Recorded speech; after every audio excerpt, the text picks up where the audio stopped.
That is the Melun Diptych. The French pronounce it that way. The English favor Melun Diptych.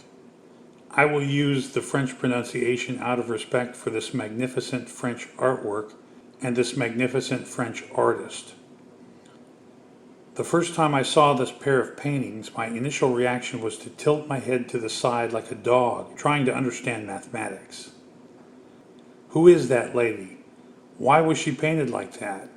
Most importantly, why does the Melun Diptych, painted in 1452, look like it could have graced the cover of Rocket magazine in 1950? How did the artist arrive at this ethereal science fiction look over 500 years ago? Those are our mysteries. About the Melun Diptych and its artist. Jean Fouquet painted the Melun Diptych around 1452 in the Gothic style. He was a court painter for Charles VII and Louis XI and was a master of many arts, including portraits, miniatures, medallions, sculptural design, large pieces such as the Melun Diptych, and especially manuscript illuminations. He had traveled to Italy to study with the Italian masters. The paintings are called the Melun Diptych because they were originally placed as an intended pair, attached to each other, in the Church of Notre Dame in Melun, France. The diptych included a medallion that was attached to the hinged pair created by the artist himself and showing his portrait. The medallion is now displayed in the Louvre. The left or normal panel depicts King Charles VII's treasurer, the person who commissioned the painting, kneeling next to St. Stephen, who is holding a rock. That rock represented his martyrdom by stoning. This panel shows a keen eye for perspective, and that fact evidences Fouquet's visit to Italy to view their art. The panel is normal looking except that it was unbelievably well done for 1452. The claim of unbelievably well done for the time cries out for some perspective.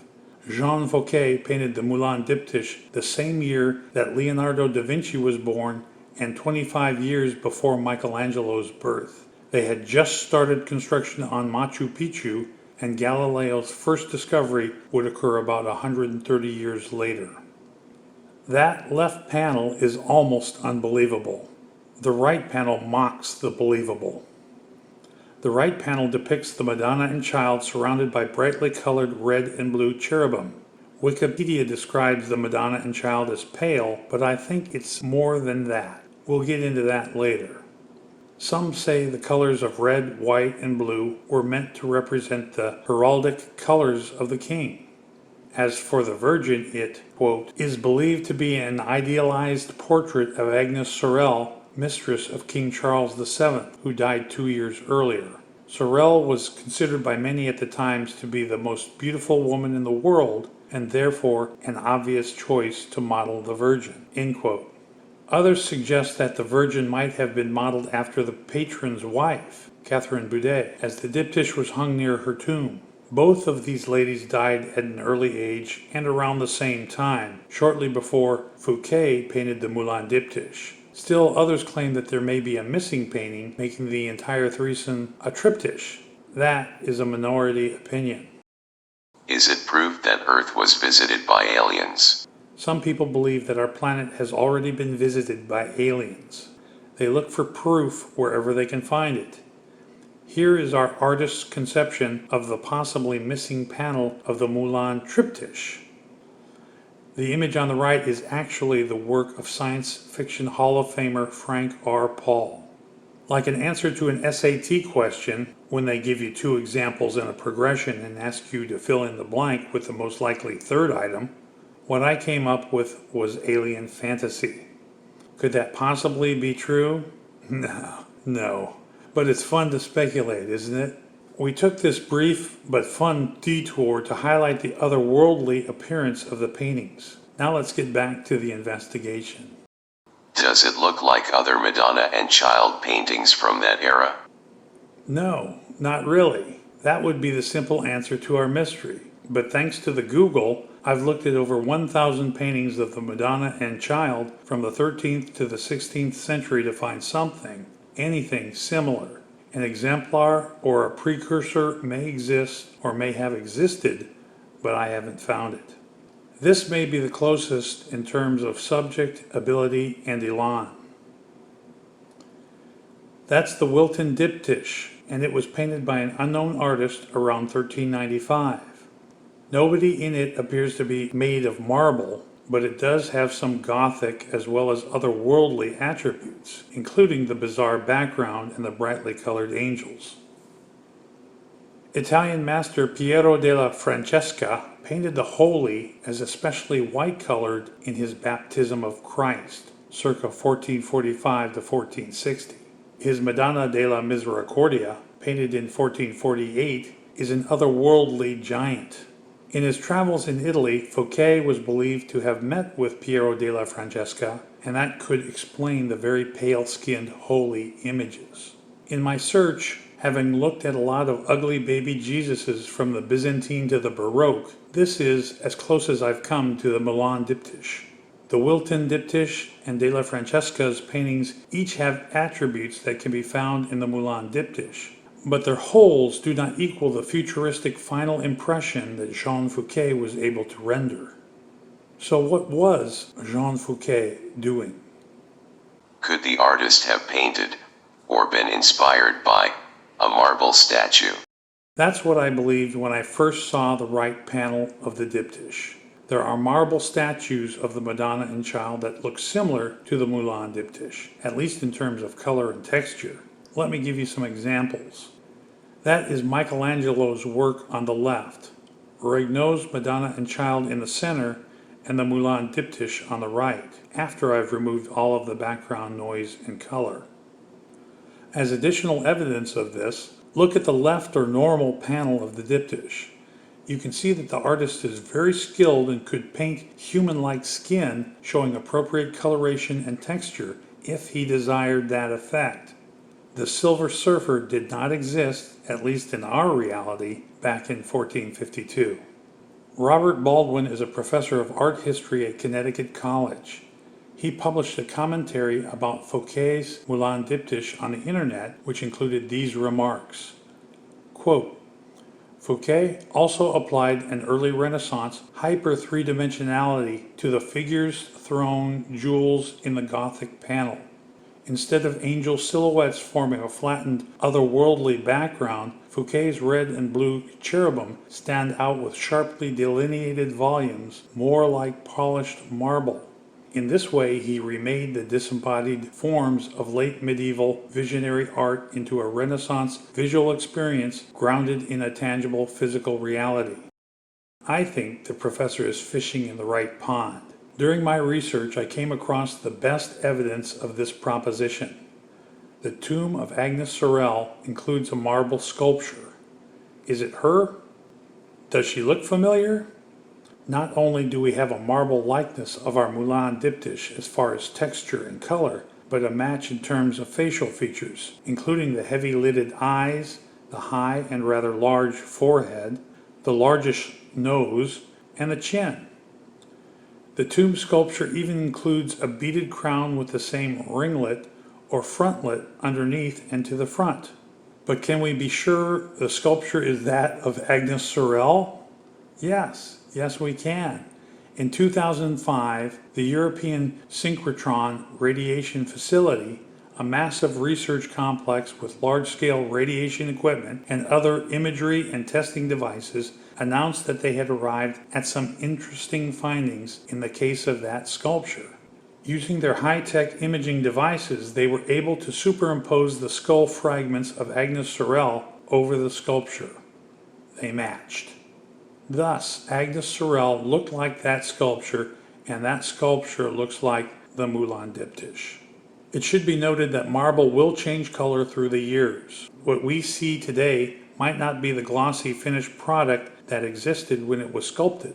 My research turned up this, quote, marble is significantly less weather resistant than granite and does not handle well as it absorbs skin oils, causing staining, end quote. Another clue sits on the top of the head of Agnes Sorel. The tomb sculpture shows her wearing a crown. The fact that she is depicted wearing a crown is significant because my research discovered that, during her lifetime, Sorel refused to wear a crown. She was offered the title of Duchess and refused that as well. Yet her tomb sculpture shows her wearing one. Her doppelganger in the Melun Diptych is also wearing one. Is that a coincidence? But here's the curveball, and there's always a curveball. It can't be this easy, and it's not. The paintings were placed near the tomb of Catherine Boudet, the wife of the patron. It would make sense to use her likeness for the Virgin Mary versus the mistress of the king, right? This is supposedly a picture of Catherine Boudet kneeling between her mother and sister. There is a distinct resemblance between her and the Madonna in the Melun Diptych, including the heavy-lidded eyes, the high forehead, and the pointy chin. But in this painting she is shown in an act of devotion. Agnes Sorel, on the other hand, was depicted like this in print and paint. My research discovered that Agnes Sorel was known for her fashion sense, including the habit of leaving one breast exposed while she walked about the king's court. She bore the king 3 children while at court from the age of 20 to 28, so she had a ready excuse. Also, please note that the painting of Agnes Sorel above was done in the 1500s, long after Sorel and Fouquet had died. Moreover, I question the provenance of the painting of the kneeling Catherine Boudet. It apparently came on the market for the first time in the last couple of years, attributed to an unknown painter.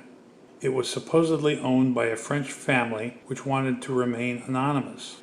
It was offered at auction by Sotheby's in 2012, but was then withdrawn. An art critic first mentioned the painting in 1990. A lot of red flags there.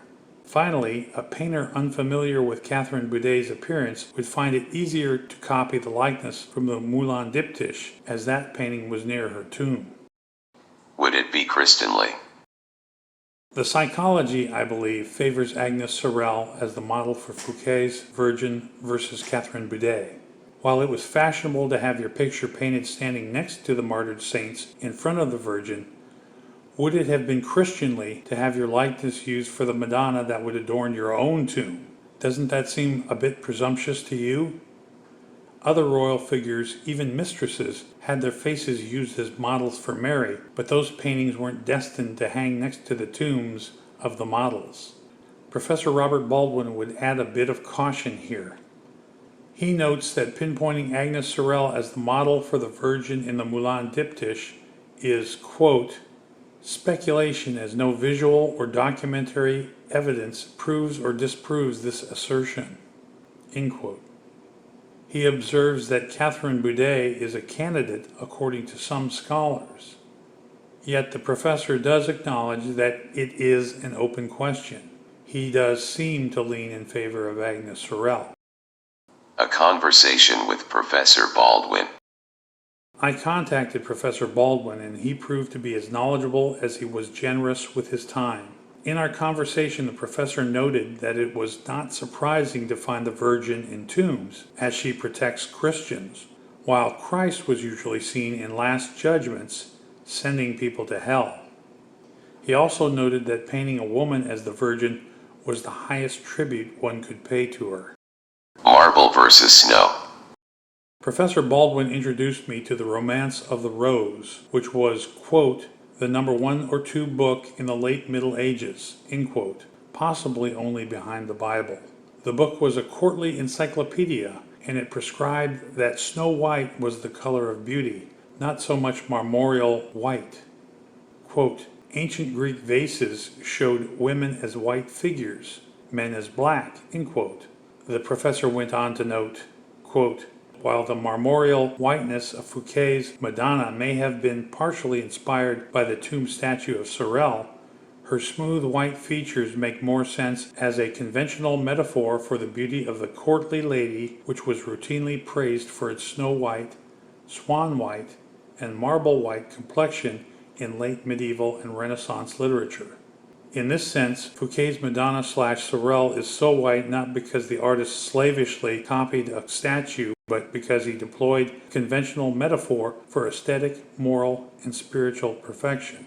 End quote. The professor graciously provided a virtual library of literature from the Middle Ages to prove his point about the use of snow and swan and marble white skin to exemplify beauty and chastity. In his last communication with me on the subject, he stated that the idea that Fouquet copied a marble statue to get his marble look is, in my view, not convincing. A very important bit of wisdom from the professor was that either-or distinctions are frequently wrong. This is especially true when two or more ends can be served while doing one thing.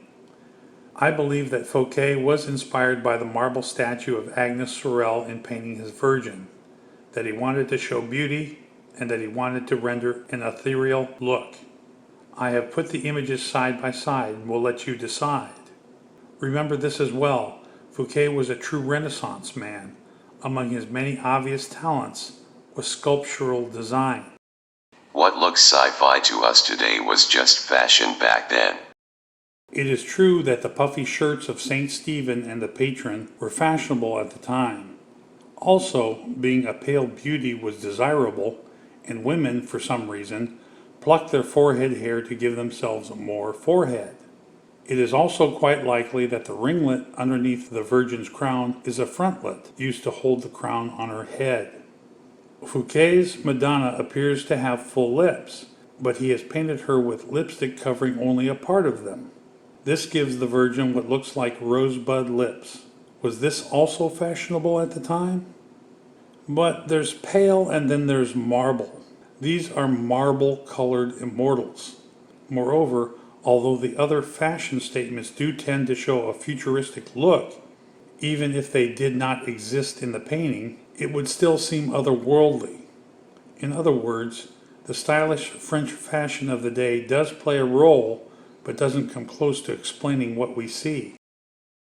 Conclusion. I believe that we have a solution to our first two mysteries. The painting of the Virgin is that of Agnes Sorel, based on the sculpture on Sorel's tomb. Also, the painting is an idealized reproduction of that marble sculpture. Of course, on this count, Professor Baldwin tends to disagree with us. As for the third mystery, our best guess is that the otherworldly appearance of the painting took shape because of the elaborate costumes and conventions of the day, because Fouquet used the white color to show beauty, and because he viewed or actually worked on the marble sculpture of the beautiful Agnes Sorel. Remember, he was also a sculptural designer. Jean Fouquet wanted to bring her back to life after an untimely death at an early age, and he did. Epilogue. There's a very short YouTube video, it's in French, which shows the exhumation and then the forensic study and sculpting of the remains of Agnes Sorel. I will link to it in the description below. She was said to be the world's most beautiful woman, and we also know her now as our heavenly Madonna of the Melun Diptych. Agnès Sorel apparaît sous nos yeux.